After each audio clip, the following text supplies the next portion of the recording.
evening and welcome to a show which boasts 30 of previously unseen footage, and indeed if you're watching the repeat then the same applies, as you won't have seen it either unless you watch the first transmission as well, in which case welcome back. In the news this week, as security for David Blunkett is increased, Special Branch train up an additional guide dog. At a family get-together, there's evidence that Osama is not the hardest of the Bin Laden brothers.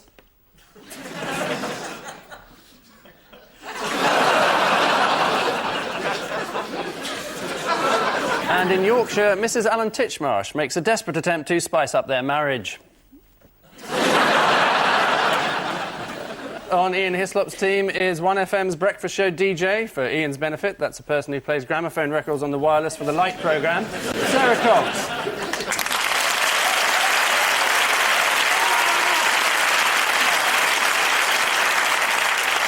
And with Paul Merton tonight is a man who, as the BBC's political editor, spends his days hanging around number 10 Downing Street waiting for the Prime Minister to leave. So that's him and Gordon Brown, then. Andrew Marr.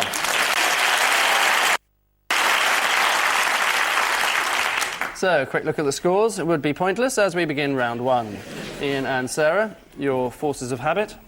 American troops, trying not to kill each other. That's Ariel Sharon, or Ariel Bombardment, as he's known. That's my house. Tony doing something. There's a round table at the talks, because otherwise the Afghans just keep changing sides. Yes. And that was Tony Blair. I think Tony Blair said when he was doing that, I can't do this, can I? People are going to spot me not being able to do something. What couldn't he do? He couldn't make a hole in a piece of wood.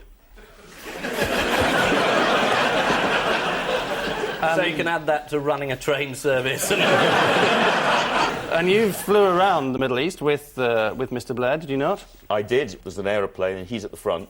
And occasionally he comes back and he kind of he briefs us and he says how well it's been going. And then we landed in Syria. Right. It's particularly embarrassing, isn't it? Because all the Hamas people who've just blown themselves up are all funded from Syria, aren't they? They are funded from Syria. Which is where he went to try and get them on board. That's right, absolutely. You say these people blow themselves up. Getting them on board is the last thing you want. It's not a good idea. So who's been overlooked in this new government? I was thinking more of the Taliban. It's not been a good week for them, though, has it, really? No, they've lost a lot. They've just lost Kandahar. That's right. And Is that a by-election? on the Kandahar South with an impressive swing to the Liberal Democrats. So who's stuck out in the Middle East at the moment? Lulu? Lulu's friend Chris Eubank is out there. right, He's yeah. too scared to fly home. Yeah, Good. that one. Too scared to fly home. Yes. Yeah. He was knocking on my hotel door room once when we were working nearby, sort of in the same hotel. And he rang me up and went, Sarah, are you OK? People are trying to get into my room. Do you want me to come and look after you? I was like, bolting the door. No, thanks. See you, bye. Very scary. God. Yeah. And do you keep in touch? I had the same with Peter Mandelson once. What, tried to get into your room?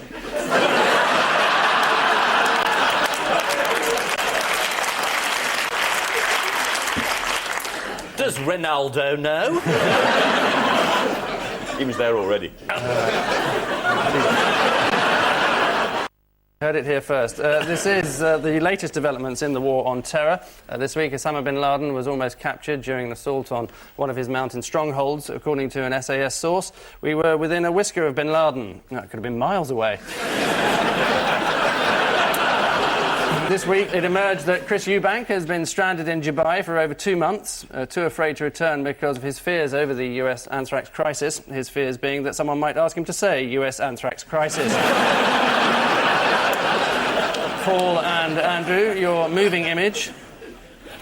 Ah, yes, this is the invention that's going to sweep the world. It's called the Segway. This was on the internet about 6 months ago, and there was a big rumour that there was a new invention that was going to completely transform society, and people thought it was going to be like anti-gravity skateboards or something, and it turned out to be...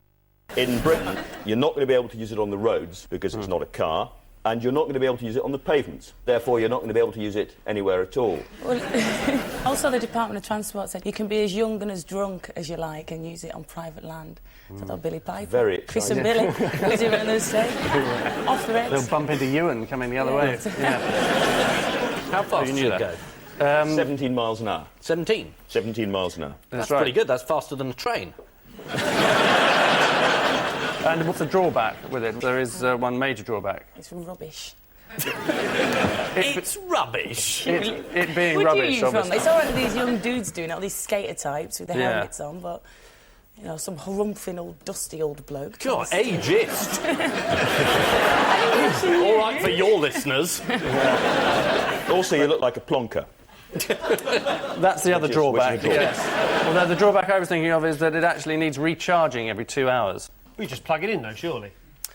Provided you're not in the middle of the road, yeah. But you're not allowed on the road. Don't know what I was talking And I was about. looking up something on the internet about this show. There's the 11 years we've done this show, there's only ever been one person on the show that wore a hat. Who was it? It was Jonathan King.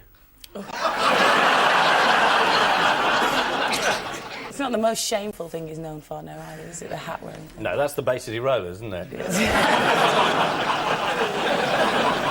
So, Andrew, you're not tempted to buy one of these Segways? Oh, I'll buy one if it comes out and I'm allowed to use it on the road, definitely. No, But your wife described you as the worst shopping spouse in the world. Yep, that's true. I don't know. Fun to earn this super gay. I just wrote this little piece about how I hated Christmas shopping and I was going to boycott it. And the next thing I knew, there was a deeply offensive and personal attack on me in the letters page of the Daily Telegraph by my wife.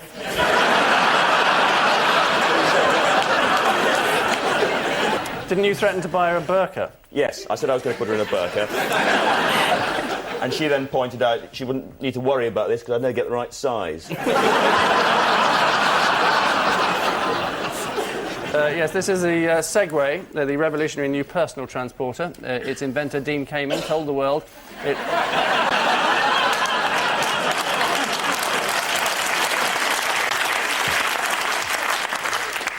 It's boy Paul. Pay no attention. Its inventor, Dean Kamen, told the world it will fill a niche for those who need something faster than walking but slower than driving and who've never heard of a bicycle.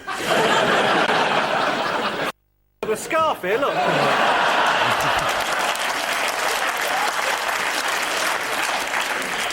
Now he's doing snowman impersonations. So at the end of that round, the scores are like the wheels on a Segway, each team having a slightly precarious 2.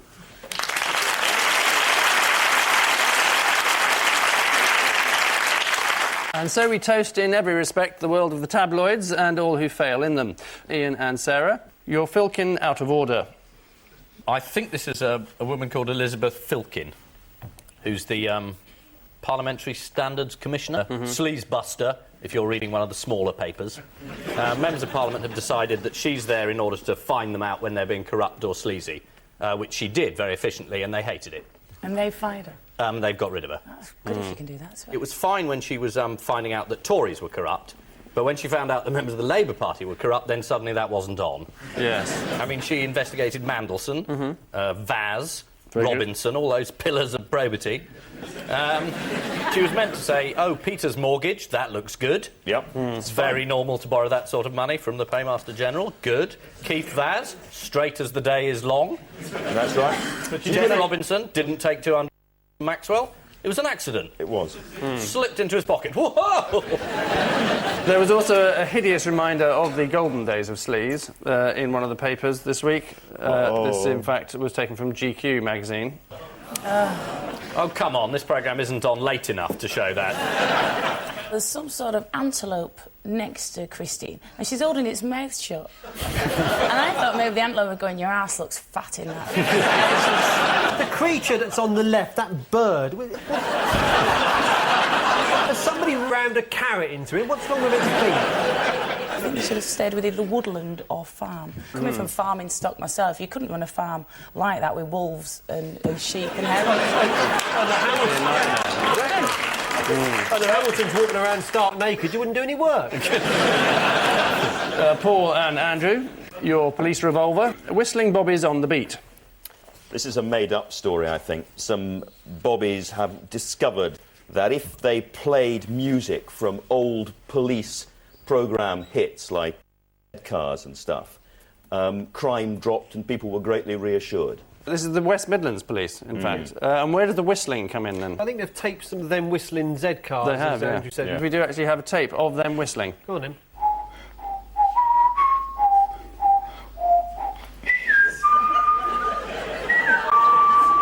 That's mission impossible. Oh. If you get near a note, whistle it. David Blunkett wants to reform the police. That'd send his guide dog crazy, listening to that. We can actually show you the two constables, I think is the expression I'm looking for. Responsible. That's Sergeant Chris Dowan on the left. This music is piped out of loudspeakers and air bricks in the wall. There's a variety of themes that they whistle. Yeah, it's not just Mission Impossible. Yeah. Z Cars, Yeah. The Bill, The Sweeney. Dixon Dog Green. Dixon Dot Green, Hawaii Five-0. Well, that would be better. How would that sound, Ian?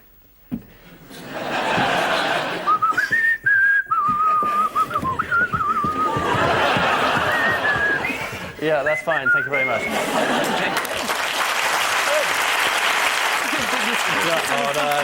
I agree with Think you Andrew. I swallowed think it's it. made up. Yeah. We say it's made up. We vote made up. Well, you have to take it up with Sergeant Chris Dowan. OK. Leave that with me. This is West Midlands Police latest weapon in their fight against crime, tapes of policemen whistling Has TV anyone got themes. a mobile? I've got a mobile, yeah. Yeah, OK. Whistling TV themes in shopping centres. As a result of which, Let's get 192. the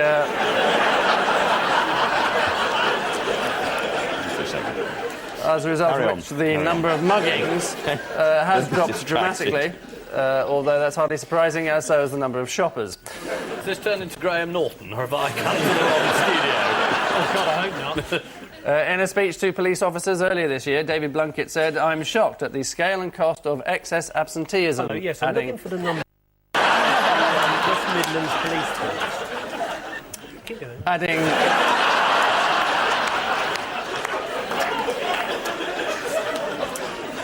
adding, hello. That didn't work very well. I wonder why. Have you got the number? Yeah, I've got the number. Excellent. Was that director inquiries then? Yeah. Were they helpful? They've given me the number, which is all Excellent. you can ask of them.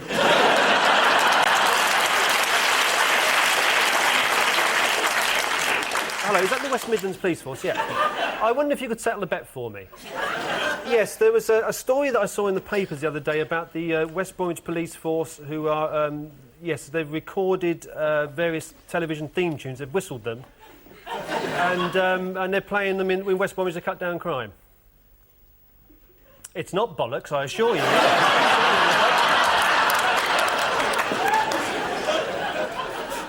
Yeah, well, you don't know my number. Well, you can trace the call, I don't care.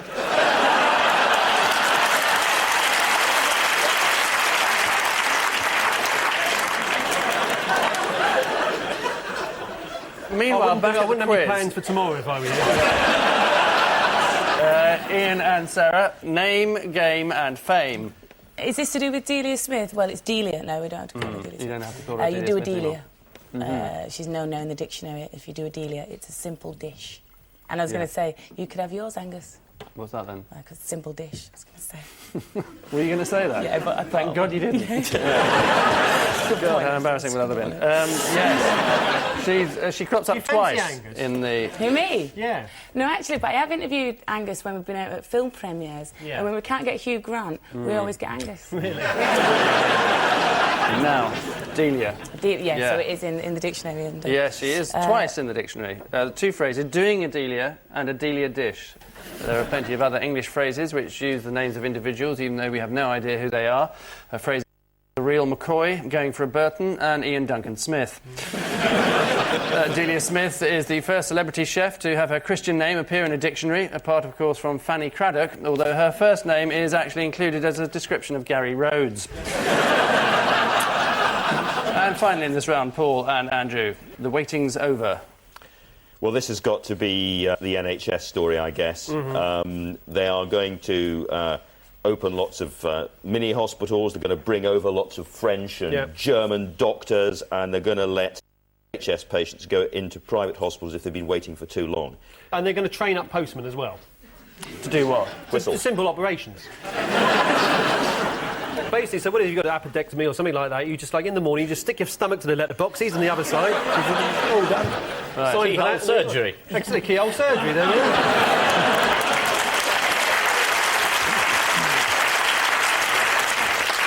So who's been discussing the NHS this week in controversial manner?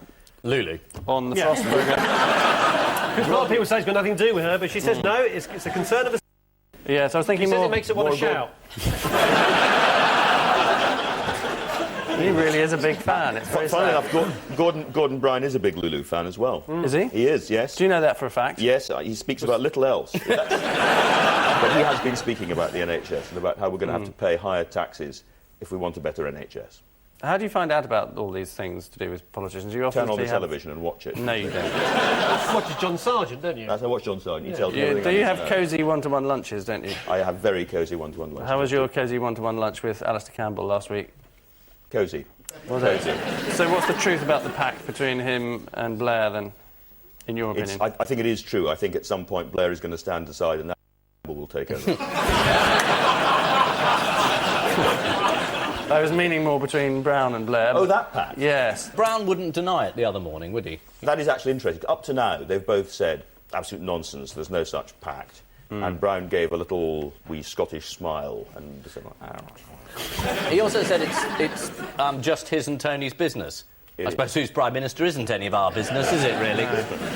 It is the ongoing debate about the future of the NHS. Health Secretary Alan Milburn, according to The Telegraph, is keen to move the emphasis in the NHS from the first letter to the last, making it less national and more of a service, presumably hoping we'll all forget about the tricky health bit in the middle. Which... oral discharges mean at the end of this exchange, well, neither side seems capable of a lead, both obsessed with sharing 6 points.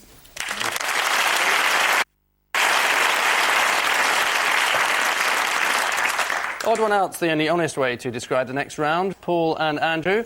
Osama bin Laden, Estelle Morris, Homer Simpson and Kylie Minogue. I think it's probably about not getting any qualifications. Estelle Morris went back to school to discuss the fact that she hadn't got any A-levels. I don't think that Homer Simpson got any A-levels. Kylie Minogue probably hasn't got many higher qualifications, and I think, therefore, that the odd one out is the extremely well-qualified engineer, Osama bin Laden. Is the wrong answer. Is it downloaded images? In what way? No, it isn't. So it's One of them's yellow.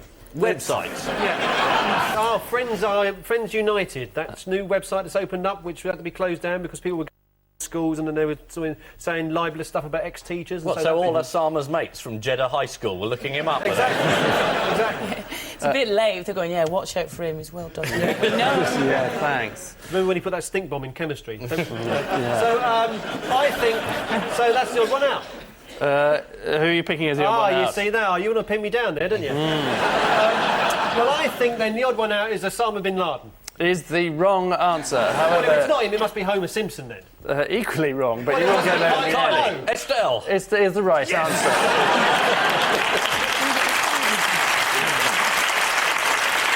Yes, this is all to do with people who have multiple bogus entries on the Friends Reunited website, apart from Education Secretary Estelle Morris, who went back to her old school last week. If Estelle Morris and Kylie Minogue had ever supported Arsenal, then it could have been an Arsenal question. Why is that then, Andrew? Because Osama bin Laden was an Arsenal fan as well, briefly, and Homer Simpson wasn't, and that's more interesting.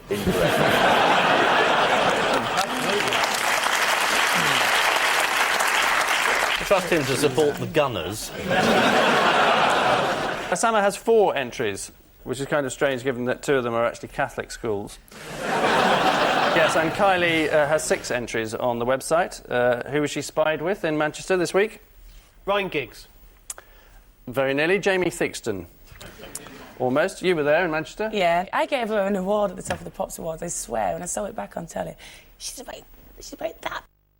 And I stand behind her just like a great big rugby-loving auntie, like, oh, behind her, she's just this little, tiny little snapper, pocket thing, tiny little thing. But when you gave her the award... I said, look at her bottom. Look at that arse, it's Kylie.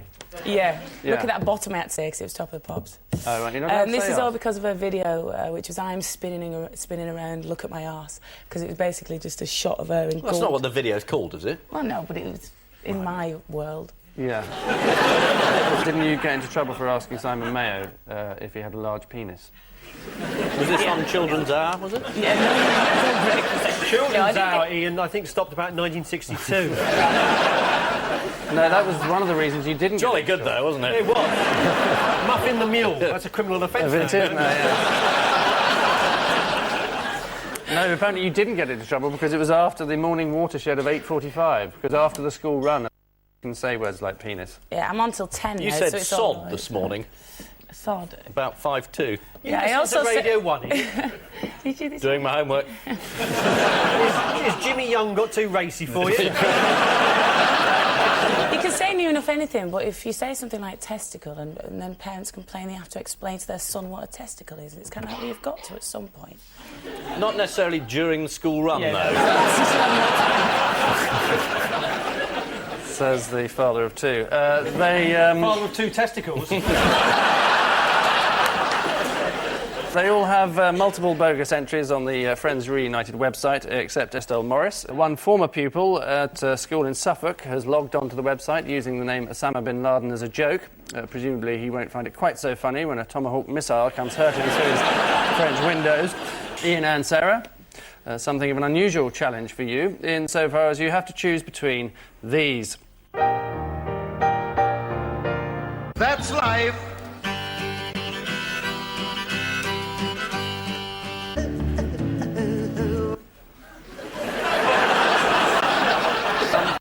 Can we hear those again?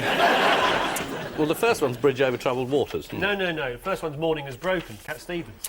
This could get very dull. The second one is That's Life, Frank Sinatra. That's life! That's what the people say, that one. And the fourth one was Peggy Sue, Buddy Holly. If you know that one. The third one I'd have to hear again, though. So dear. suddenly got interesting. Yes. After 11 years, suddenly there's a question.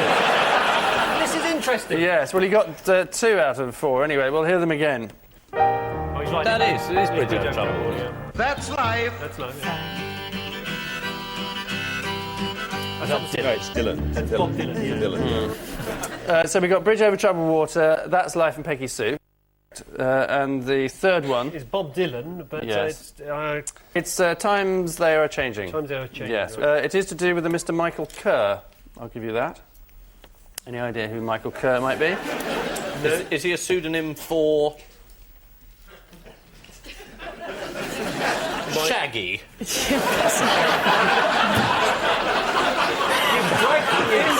dragged that from somewhere, haven't you? Yes. You'd know him better by his real name. He's become an Earl and was Tory chairman. Lord Ancram. Lord Ancram, yes. Lord Ancram. Earl of Ancram. Who plays these? He strums, and he's quite a good little plucker. They tell me. I bet he doesn't sing That's Life, then, because that's not But he really... probably doesn't sing That's Life, because the others are all acoustic guitar numbers. Is a very good and correct answer. Well done.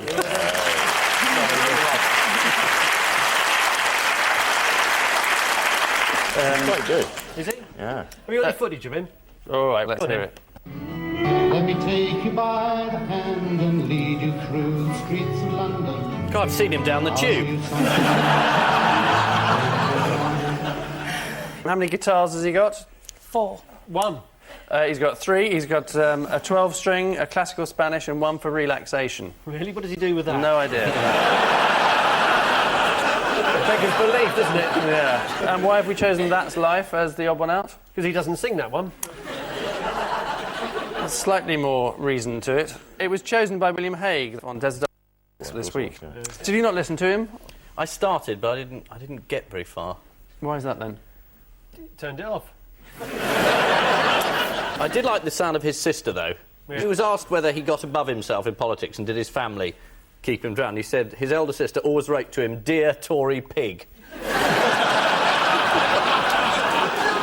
And funnily enough, the postman always delivered it to the correct address. In October, Michael Ancram got up and sang Peggy Sue at the Conservative ball. A Tory spokesman told reporters, Mr Ancram has been playing the guitar for 25 years. Actually, it was about half an hour. It just felt like 25 years. And so to the adrenaline rush that accompanies our final Missing Words round, including many, some or fewer, from this week's guest publication, the literally awesome Notting Matters. So help yourself to Bin Laden, will he, won't he, what? Be on the cover of this year's Radio Times. Almost. Will he, won't he marry Liz Hurley? He should do. He should. Yeah, he should. Poor girl. No, it's will he, won't he make the cover of Time. Oh! So the cover of Radio Times was pretty good. Next, Much Ado About What? Notting. Is the right answer.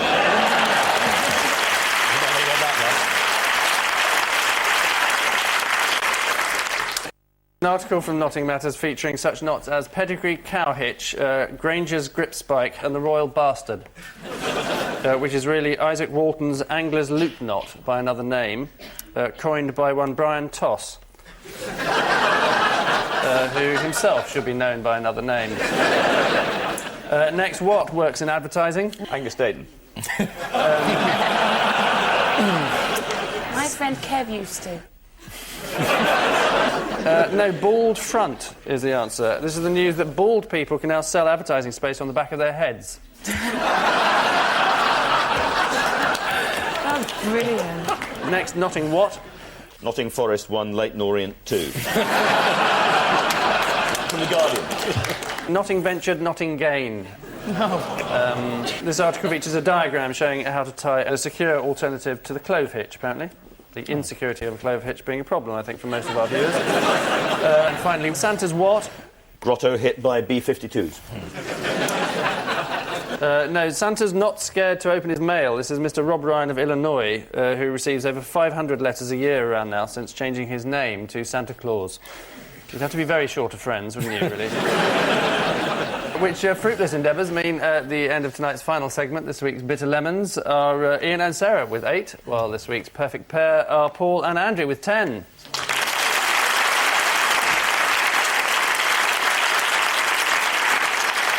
And I leave you with news that at Buckingham Palace, the Queen puts on a brave face after catching a visitor trying on her clothes.